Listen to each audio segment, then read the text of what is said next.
So we go to our penultimate final of the penultimate day of the season. It's DD2 up next. Let's have a look at your starting grid. After final number 1, Van Perez took the victory. Had Mark Kimber with Chris Harnan and Mattias Jakobsen running at the top 4 positions. Jakobsen hit with a 5-second time penalty post-race for the front fairing. Ragnar Veres in 5th, and will be joined by Patrick Smalls-Lockmelis. Fabian Bock and Devin Segardi ran at the top 4 rows, with Laurent Seyfried and Jules Cousin completing the top 10. Glyn Gerha, Jaro Dekkers, Hugo Schwarzer, Matis Malinovskis, Maxim Drix, Anthony Millet and Yannick Jacobs will round out the 17-strong grid.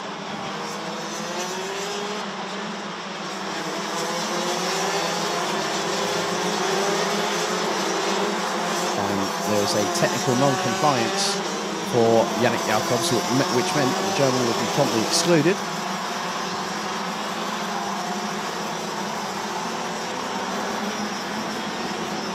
So the drivers now go on to their formation lap ahead of 13 minutes plus an additional lap of racing.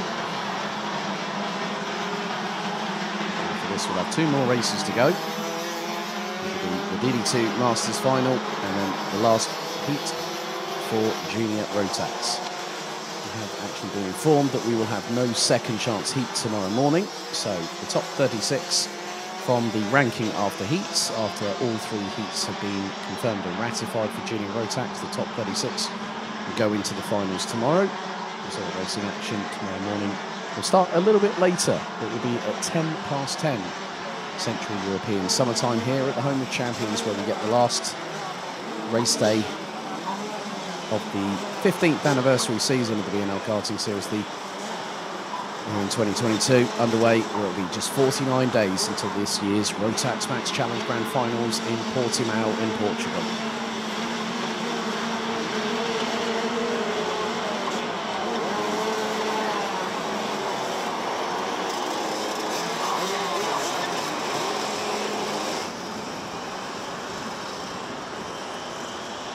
So, drivers make their way into the tram lines. Revs rise. Are we ready? Are we steady? Lights are out. We're off and racing. Here we go. Van Perez gets the jump. So does Chris Harnan.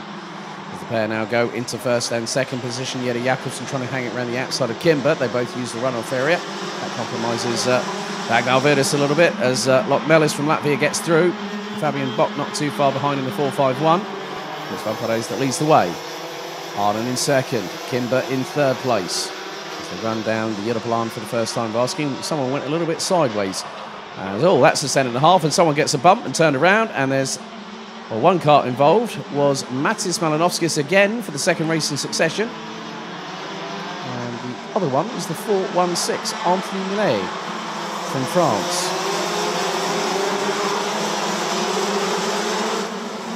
And now, look at the gap that both Van Perez and Harnan have got over Kimber as they come in at turn number 12. The gap between second and third is just over 4.5 tenths, and then all of a sudden, Jette Jakobsen gets through, and here comes Lockmelis. So, looking at what happened last time, Van Perez got two wins, a third and a second here. Kimber got 2 seconds, a win and a third.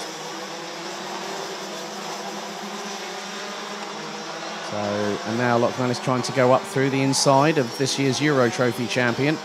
It's his debut season at DD2, but Mark Kimber is no stranger to the Rotax Roar.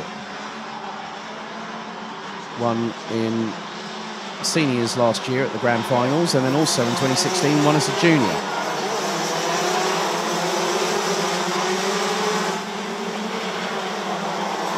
Jette Jakobsen is going with them, but there has been a change at the front of the field because Chris Harnan now leads. Van Perez in second, Jette Jakobsen in third, and look at the gap they're pulling over Mark Kimber. It's going to be a royal old scrap at the front of the field. It's getting a bit too close for comfort. Dirk's trying to get through.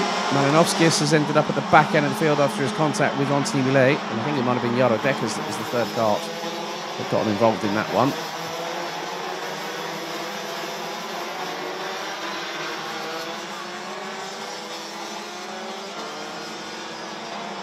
Drivers making their way through into turn number 8.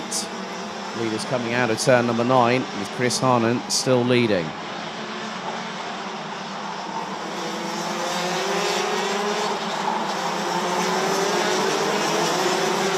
everyone's squabbling for traction at the minute, and it's not helping everybody. It's causing a few more dramas than I think some drivers would like to have happen. Maxim Gidix up the inside as you cruise down through turn 12. And there is the 444. They're trying to get through. Devin Sigardi can't get through on turn number 2. Had a good bite of the cherry there, though.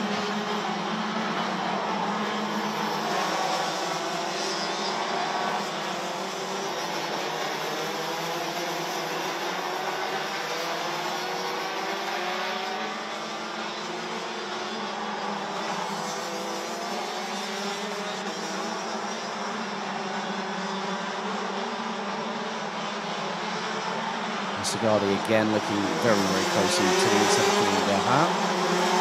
Right, there is something unfolding, and it involves Mark. Oh! Now this is a drama. Mark Kimber is pulling into the pits. The championship leader coming into this round has pulled out of the race. I think there's been a technical drama for Mark Kimber, and it's come at the worst moment possible. Well, that is definitely one for the score. That's one that I don't think anyone saw coming, and that changes quite a few things, but it still means that the title fight between him and Glenn Van Parijs is still very much open going into the final day of the championship. Well, I don't really need to say any more than that then, do I? But to see Mark Kimber, I'm not too sure if he did have a technical problem, but now it's down to Glenn Van Parijs to try and get past Chris Harnett. He does not want Matthias Jette Jakobsen getting in the way of him closing that gap to Mark Kimber, because based on actual scores, without drop scores taken into consideration, he's effectively 26 points behind. But then when you take into consideration drop scores, the gap is actually a little bit less than that.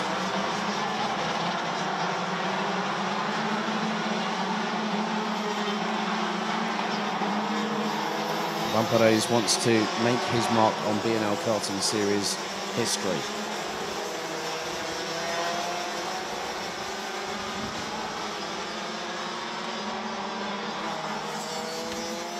It's been very close between these three.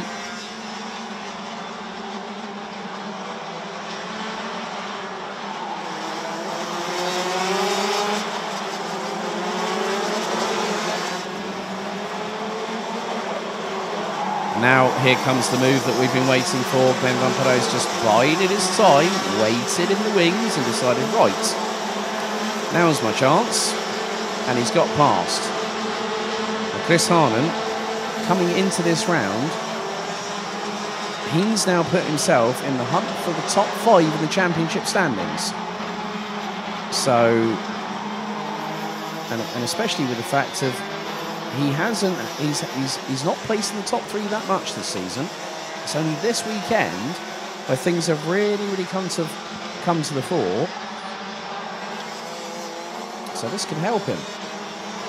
But the way that Glenn Van Parijs is just driving, you know, as the consummate professional that he is.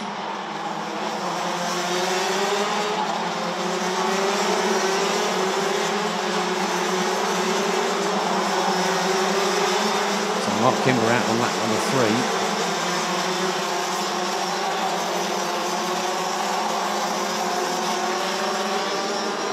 Now Matthias Jette Jakobsen has gotten up into 2nd position. And Jette Jakobsen is actually one of the chief rivals that could possibly give him an opportunity to run and get an opportunity to get into the top 3 in the championship. And looking at the way things stand, where is Maxim Gidix at the moment? He's currently in 8th position, which is effectively 8 points. So he's not that far outside of the top 3 overall in the championship. It's just depending on what happens tomorrow. Nice move there on Fabian Bock by Lawrence Southfield. With Veerdes and Gidix very close to them. So that's a change for 5th place. And Bock turned into the corner. Veerdes was looking up the inside. And there's a, hello, it's only me, it's Maxime.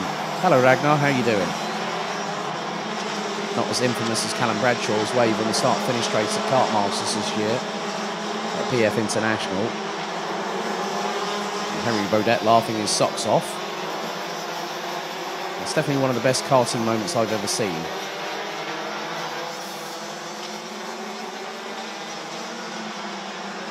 But 5 minutes to go. Glenn Van Perez now has a considerable lead. Fastest lap of the race, however, on lap number 7, Maxim Dirix. That was on lap 7. It was 54.769.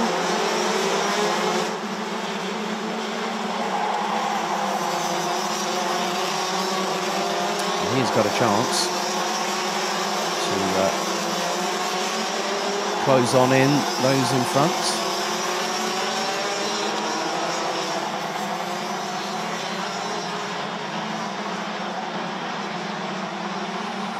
And now it's gone from Maxim Dirix to the driver in second position.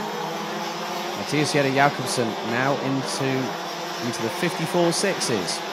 Only driver to do that this afternoon. In terms of this race, Van Perez sets the fastest personal best. Keep your eyes on Loch Mellis though. The 4.30 from Latvia is only 9 tenths away from Chris Harnon, who's in third place. Also, the Dutch driver in the 4.07 set the personal best as Agnar Vidas closing in once again on Fabian Bock. They have dropped Dirix a little bit.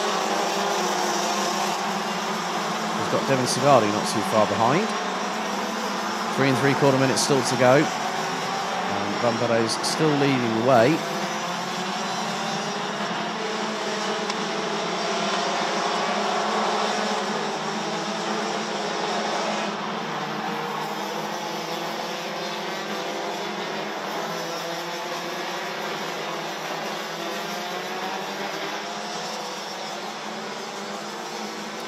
A great little battle here. This is between Lawrence Seyfried, Fabian Bock and Agnar Vidas. Now this will be for 5th position on the road. It hasn't been an easy season for Lawrence Seyfried, I'll be completely honest here. His Winter Cup at Campilos in late February wasn't the greatest of starts to the season. He was doing really, really well, and then an incident in the last race of the weekend, which was a significant one, I might add. But he's kept himself going. He's being coached by Seb Bailey. Brother Ben coached a few drivers these days, not just in karting. Nice little switchback attempt by Lawrence Seyfried to get back through on Fabian Bock. That nearly opened the door for Agnar Vidas. And now Maxim Dirix has been able to sort of like see what's going on in front of him, just analyse the situation and put himself hopefully in the right place at the right time. So he's behind Agnar Vidas going down the Europolan into turn 7. 2 1/4 minutes to go. And Van Perez is being closed in on by Jette Jakobsen, who is effectively battling the driver that is currently in 7th position for the championship.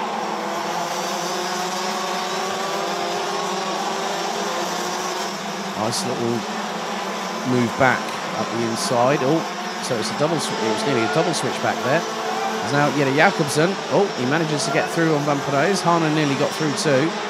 Been a little bit of a touch between the pair, but oh right, I've just seen that back right. Look at the bumper, the right hand side of the rear bumper of Matthias Jette Jakobsen. That could start, if that starts coming asunder, that's going to be an instant mechanical black flag. That is, it's actually out of alignment. So it's actually drooping a little bit to the right hand side, whereas you can see the bumper on the rear of Glenn Van Perez's car is straight and true. Same with Chris Harnon. Harnon now centred up the inside. That was a bit close for comfort, boys. Through into turn number 10. And there is a black and white flag being shown to the 491 of Agnar Vidas. Okay, that's a warning flag. No penalty. Well, unless there's a penalty issued, as in a time penalty, that will normally show up on the live time. Yeah, that bumper on that right rear on Jette Jakobsen, has he walloped the curbs and it's just unsettled the bumper quite considerably. If it was hanging off, like I said, it would be an instant mechanical black flag. Oh, right. Battle going on through turn 7. So that'll be between the likes of probably Seyfried, probably Vidas, Dirix, Sagardi, I think. Yep, that is right, as they've just gone through turn 9. But Patrick Snolslock-Mellis has just been on an absolute flyer. So what this means is that Jelle Jakobsen could provisionally be on course for his first race victory.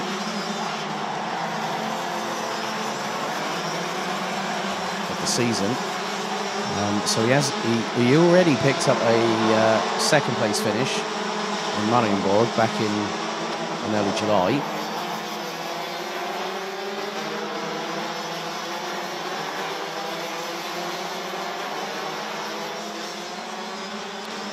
So the timer has hit 0 for DD2. After this, they'll have just over 1,400. Well, they have just over 1,350 metres to negotiate. Oh, that's the centre and a half again, through from Chris Harnan. That puts Glenn van Parijs down into third place as we're about to go on to the final lap. Dix has got past Virus in the meantime. So we're battling over 7 points respectively. Last lap orders out. Jelle Jakobsen leading. Oh, it's getting a bit too close for comfort. They nearly touched side pods. Did second and third. So Harnan and van Parijs were nearly côte à côte, as they say. Side by side going through the start-finish straight. Lock-Mellis is not in the championship fight, but wants to end the season on a high. If you're not going to battle for the championship, you're going to battle for the race win.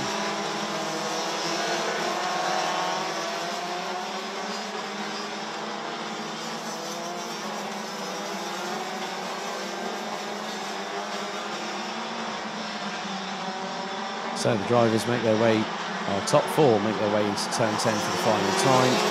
2 more corners. It was Glenn van Parijs that won the race in the pre-final earlier on, but a win finally this season in the BNL, and it's Denmark's Mathias Jelle Jakobsen from RS Competition who takes the victory ahead of Chris Harnan, with Glenn van Parijs rounding out the top 3 places. Chris Harnan a third and provisionally a second at the moment. Patrick Snolslock-Mellis makes his way up to 4th at the flag ahead of Fabian Bock, who completes the top 5.